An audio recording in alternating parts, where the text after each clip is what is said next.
Hello, you're watching the business headlines on HW News with me, Ali Azhar.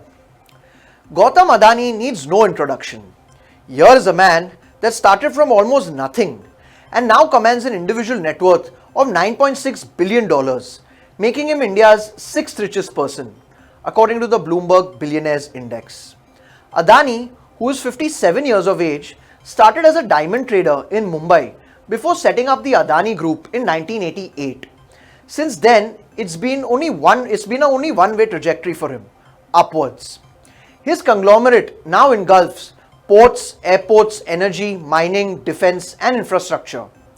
In an approach that has been a hallmark of his empire, he picks a hot new industry, especially one that is favored by the government, lays the groundwork and doesn't look back till he hits the top.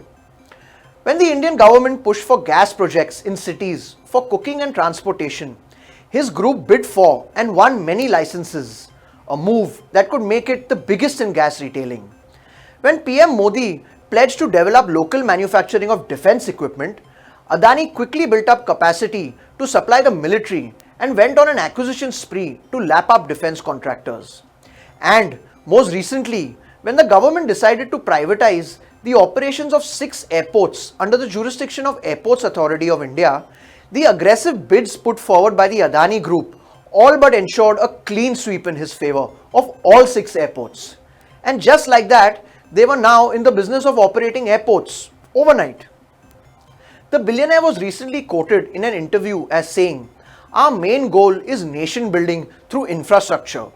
The group has always focused on business in line with the government's vision.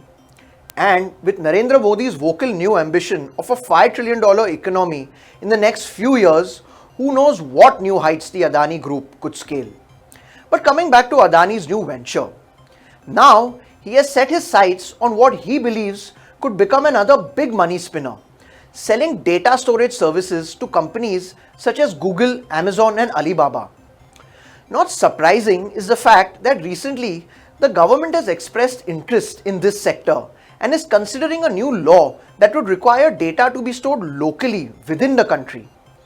A draft of India's Personal Data Protection Bill of 2018 mandates storage of personal data on a server or data centers located in India with a view to protect personal data and ensure that it is controlled and owned by Indians and not global corporations.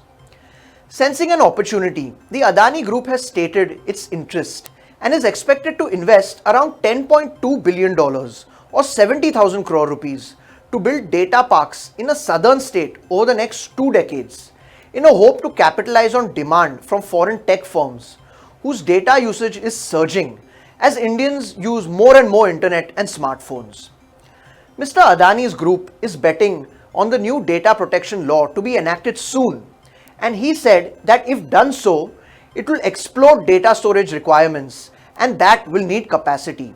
He further went on to say that this will be a multi-billion dollar project and will bring in the Googles and Amazons of the world. The group would also have to contend with competition from other large Indian players who decide to make a big push into the industry. And one of the big supporters of data localization has been Adani's fellow billionaire and Asia's richest man Mukesh Ambani. His younger brother Anil Ambani has also built data centers in India. We wish Mr. Adani all the very best for his foray into the world of data storage. The battle between two co-founders of India's largest airline, Indigo Airlines, is intensifying. The spat has spilled over from a few days ago, and after eroding 11% of shareholders' wealth yesterday, the feud now threatens to do further damage, and the share, after making an intraday low, ended the day with a further loss of close to 3.5%. We covered the story in detail on yesterday's episode with one promoter, Rakesh Gangwal, accusing the other, Rahul Bhatia, of serious lapses of corporate governance and entering into related party transactions without approval of the audit committee that were detrimental to the company. A letter addressed to the market regulator and the Prime Minister's office, among other government officials, detailed all Mr. Gangwal's objection as to how the company was being run by Mr. Bhatia in contravention of the Companies Act and regulations set out by SEBI, and appealed to the regulators to take necessary action. Another bone of contention was that even though both promoters hold nearly identical shareholding in the company, Mr. Bhatia exercises much more control and has been given more decision-making powers by virtue of the shareholders' agreement and clauses contained in the Articles of Association. Powers such as appointment of 50% of directors on the board, right to screen and nominate the chairman, CEO, MD, and president are also within Mr. Bhatia's domain, so Mr. Gangwal claims, which he also seeks to get redressed.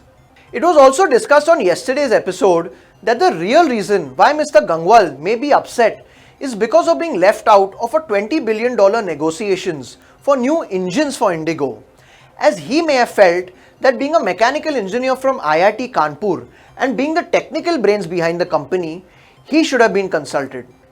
What has emerged now is that governance of the company and shareholder disputes are two distinct matters, and it is thought that the government will scrutinize the shareholders' agreement between the two co-founders and will let SEBI handle the allegations of corporate governance failure. A source was quoted as saying that if any violations in the shareholders' agreement is found, it would be annulled. Meanwhile, the market regulator SEBI has initiated a preliminary inquiry into the alleged corporate governance failures and the issue of related party transactions, and has asked the company to give a response to this allegation by July 19th. Thank you for watching HW News. This is me signing off. Have a great day.